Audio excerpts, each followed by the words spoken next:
তো hello guys, তো আজকে একটা ব্লগে তোমাদের স্বাগতম। তো আজকে সকাল সকাল প্রায় ভোর 5টার সময় আমরা রেডি হয়ে যাইতেছিলাম ঘোরার উদ্দেশ্যে। তো প্রথমত আমি গাড়ি লইয়া রাস্তার দিকে চলে যাই এবং সেখানে গিয়ে আমি আমার অন্য বন্ধুরার জন্য অপেক্ষা করছিলাম।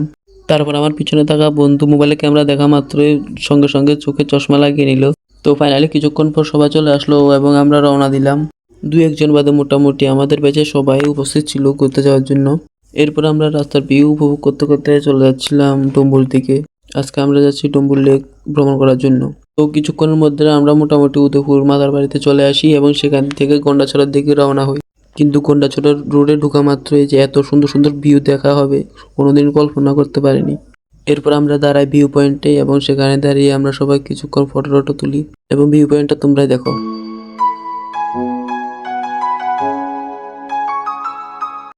তো সেখানে কতক্ষণ ফটো তোলার পরে এবার আমরা রওনা দিই এবং সেখান থেকে প্রায় 1-1.5 ঘন্টার মতো যাওয়ার পর এবার আমরা ফাইনালি নারকেলকুঞ্জের মধ্যে প্রবেশ করে যাই। কিন্তু আকাশের ভিউ অন্যরকম, খুব সেরা ছিল।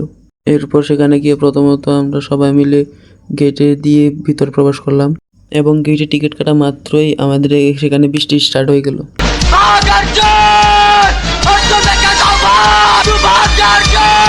এরপর সেখানে একটা ছোট টঙ্গ ছিল, সেখানে আমরা কতক্ষণ বসিয়ে বৃষ্টি থামার পর আমরা চলে যাই ভিতর দিক থেকে ঘোরার জন্য।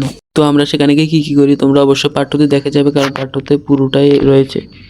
আর ভিডিও ভালো লাগলে তোমরা অবশ্যই লাইক, কমেন্ট, শেয়ার এবং সাবস্ক্রাইব করে দিয়ে যাবে।